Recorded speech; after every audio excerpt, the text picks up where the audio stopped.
Assalamualaikum warahmatullahi wabarakatuh. Halo semua, sebelumnya perkenalkan nama saya Rofi Fitriani dengan NIM 11422400062. Di sini saya akan menjelaskan atau memaparkan bagaimana teknologi finansial atau fintech memberikan pengaruh besar terhadap strategi perbankan yang berkhusus pada Bank OCBC NISP. Nah, seperti yang sudah teman-teman ketahui sendiri, kita sekarang hidup di zaman atau di era yang semuanya sudah serba digital, di mana setiap sektor termasuk perbankan itu dituntut untuk beradaptasi cepat dengan perkembangan teknologi yang ada.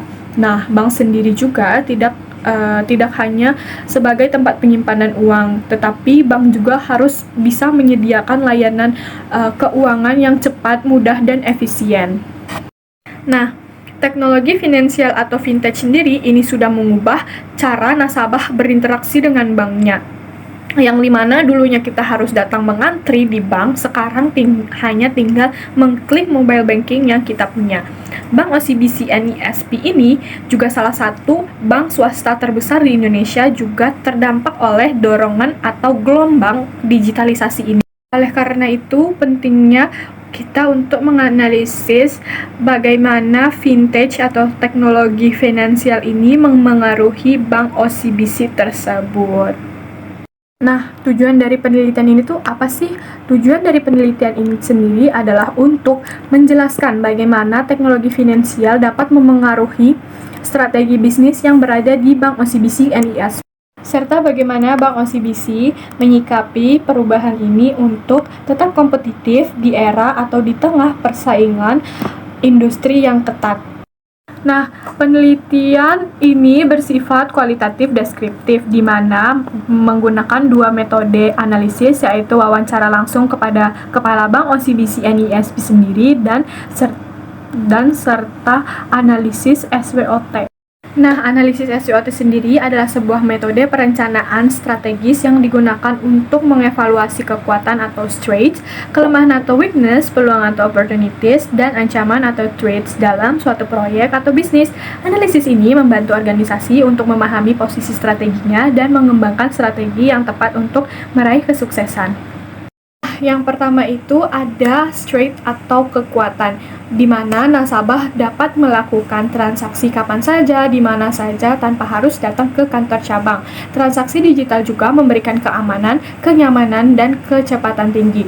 Efisiensi operasional lebih hemat biaya daripada layanan konvensional seperti contohnya itu seperti transfer dana, pembayaran tagihan listrik, air, dan lain sebagainya. Nah, yang kedua itu ada kelemahan atau weakness, di mana gangguan teknis seperti gagal login, error saat transaksi, atau server down itu masih sering terjadi. Tapi terkadang juga aplikasi tidak user friendly untuk segmen nasabah yang tidak terlalu paham gadget atau mobile banking. Nah, ini itu butuh edukasi secara terus-menerus tentang fitur-fitur digital yang ada di m-banking. Nah, yang selanjutnya ada opportunity atau peluang. Peningkatan penggunaan smartphone dan internet memberikan ruang untuk menjangkau lebih banyak nasabah secara digital. Integrasi dengan digital wallet, fintech atau e-commerce membuka peluang kolaborasi. Penerapan teknologi seperti AI, blockchain bisa meningkatkan kualitas layanan ke depannya. Nah, yang terakhir ada threats atau ancaman kejahatan cyber, di mana penipuan yang mengatasnamakan nama bank, kompetitor lain seperti bank digital lainnya, atau fintech murni seperti Jenius, OVO, Dana, dan lain sebagainya. Registrasi nasabah lama yang belum terbiasa dengan layanan digital. Nah, ada beberapa strategi yang kita dapat dalam analisis ini. Yang pertama itu promosikan digital banking untuk transaksi investasi, falas, dan pembayaran digital. Tingkatkan branding lewat media sosial dan berkolaborasi dengan startup fintech. Yang ketiga, lakukan edukasi safety digital.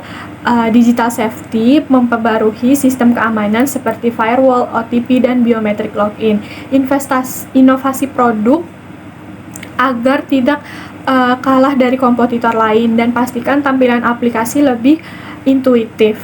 Nah, adapun contoh implementasi yang sudah diterapkan oleh Bank OCBC ini. Yang pertama itu ada mobile banking, aplikasi yang mendukung investasi, pembukaan rekening, hingga live chat bersama CS. Nah, yang kedua itu ada email atau SMS blast edukatif untuk menghindari dari phishing atau kejahatan cyber. Yang ketiga ada mind attention berkala untuk menjaga stabilitas server.